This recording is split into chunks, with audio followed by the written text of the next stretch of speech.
Learning English. Imagine you are stuck in this incredibly long windowless boardroom. The presenter has just been droning on for an hour about, quarterly metrics. The clock is ticking loudly, and you desperately need to change the topic to lunch without sounding completely abrupt. So how do you gracefully pivot? Welcome back to Radio Aikiwa Quick Recap by Noelia, Lesson 29, Conversation Principles, Flow, Changing the Subject. Our mission today is mastering the art of smoothly shifting a conversation using natural connecting bridge phrases. We really want to turn those awkward transitions into seamless pivots. Here's the key sentence. Speaking of food, how about grabbing a bite before heading home? Oh, that is such a smooth pivot. One more time. Speaking of food, how about grabbing a bite before heading home? This phrase hacks the listener's brain, by validating their reality before introducing a new agenda. Right, it is so clever. By grabbing a shared keyword, like food, you signal that you are actually listening to them. Yeah, which completely lowers their conversational defenses. So, speaking of is basically like the clutch in a manual car. Oh, I like that comparison. You can't just jam the car from first gear into fourth, right? Exactly. You will wreck the transmission and just make everyone uncomfortable. The shared keyword acts as that clutch, letting you smoothly shift gears. And using grabbing a bite works so much better than inviting them to eat a meal, since it implies something quick and easy. Exactly. Here's the first phrase. Kana is always so busy. Speaking of her, has she replied to your text yet? I actually use that strategy all the time. One more time. Ken is always so busy. Speaking of her, has she replied to your text yet?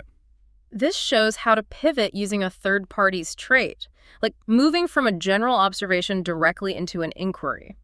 Yeah, and I have a question about this one, actually.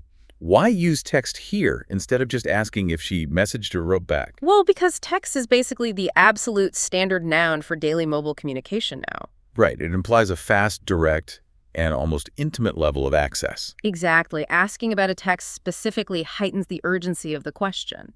And that urgency is why the pivot works so perfectly, because you use her busy trait to justify prying into someone else's communication. It essentially gives you a polite excuse to be nosy, which completely avoids the feeling of an abrupt interrogation. Here's another. Wait, something's burning. Reminds me, did you leave the stove on? That one feels so, urgent. One more time. Wait, something's burning? Reminds me, did you leave the stove on? This contrasts so beautifully with our first phrase. It really does, primarily because it drops the word that right before reminds me. Right. I always thought you had to say, that reminds me, for it to be grammatically correct. Well, in formal writing, yeah, you do. But dropping that single word gives the phrase a live, highly urgent reaction.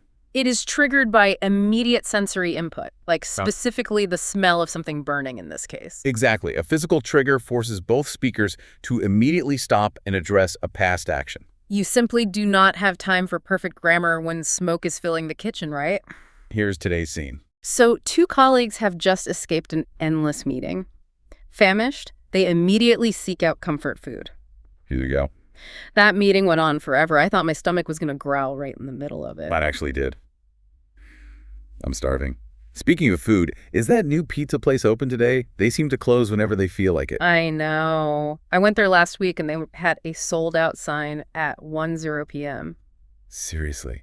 Well, let's just head over and see. I've got my heart set on pizza now. This exchange perfectly shows how their shared suffering naturally flows right into the, speaking of food, pivot. Yeah, by explicitly mentioning the stomach growling, they establish this mutual hunger. Right, so the pivot just does not feel selfish at all. It becomes a completely cooperative transition toward an immediate solution. And honestly, what I really find fascinating here is the phrase heart set on. Oh, for sure. It shows absolute determination, leaving zero room for other dining options. It is like locking the navigation system in your car. Once the destination is entered, you are not changing the route. Right.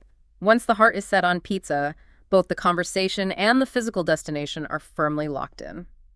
Noelia has prepared 30 practical phrases for this lesson. You should definitely head over to the pattern practice and original dialogues to lock in these natural conversation transitions, because mastering these will save you from so many awkward silences. The link is in the description. Catch you later.